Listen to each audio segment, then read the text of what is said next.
تبارك الذي نزل الفرقان على عبده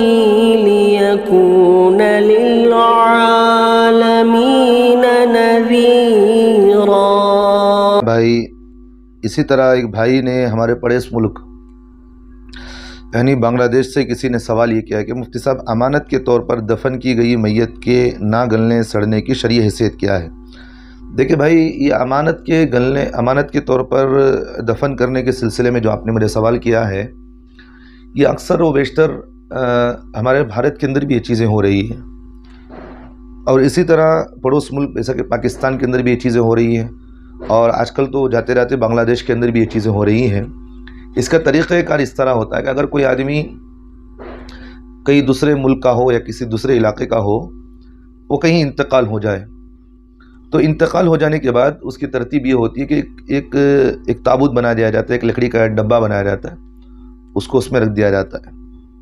اب رکھنے کے بعد اس کو قبر میں بھی جنازے کی نماز پڑھا کر کے اس کو اندر رکھ دیا جاتا ہے۔ اب اسے یہ کہا جاتا ہے کہ زمین سے کہا جاتا ہے کہ ہم تمہیں امانت کے طور پر اس کو اندر رکھ رہے ہیں، پھر ہم اس کو 3 دن کے بعد لے کر اپنے علاقے میں نکل جائیں گے۔ تو امانت کے طور پر اس کو دفن کرنے کے بعد یا 3 دن کے بعد ہو یا کسی بھی طریقے سے ہو، جب ضرورت پڑتی لے کر جائیں،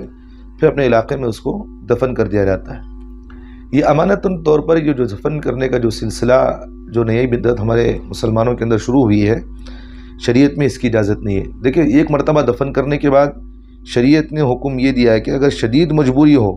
جن وجوہات کی وجہ سے میت کو دوبارہ نکالنے کی گنجائش دی ہے،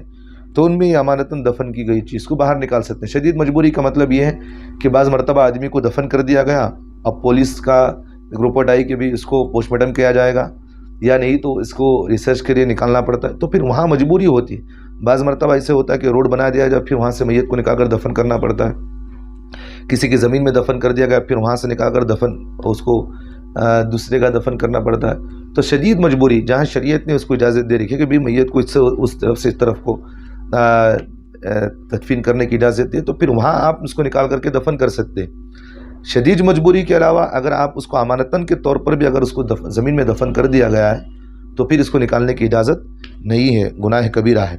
ایک بات۔ دوسری طرف اسی طرح اگر کوئی آدمی امانتاً کے طور پر دفن کر دیا گیا مردے کو، پھر اس کو زمین سے نکالا، یہ سمجھ کر نکالا کہ بھی ہم نے اس کو امانت کے طور پر زمین کو کہہ کر ہم نے دفن کیا ہے، اگر کوئی آدمی اس طرح کہتے ہوئے پھر اس کو نکالا، اگر وہ جسم سڑا نہیں گلا نہیں ہے، تو پھر اس کو یہ سمجھنے کہ بھی ہم نے امانتاً زمین کو دیا تھا، پھر دیکھیے زمین ہم نے امانت تو قبول کیا ہے، اور وہ تو جسم کو کوئی بھی تکلیف نہیں پہنچائے، تو اس لیے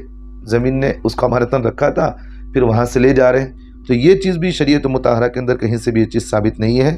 اس طرح کہنا بھی غلط ہے۔ بات سمجھ میں آ رہی؟ یہ سب چیزیں ذہن سے نکال دیں۔ ایک مرتبہ اگر کسی آدمی کو دفن کر دیا جائے، شدید مجبوری شرعی تقاضے کے بغیر اس کو نکالنے کی اجازت نہیں۔ اگر کہیں اس طرح کا مسئلہ ہو رہا ہے تو پھر وہاں کے لوگوں کے لیے ضروری ہے کہ ان سب چیزوں کو ختم کریں، اور اگر کہیں ہو رہا ہے تو پھر وہاں کے علماء کو اس بات پر چوکن نہ ہو کر فوراً اس بات کو آواز اٹھانا چاہیے اور ضروری ہے۔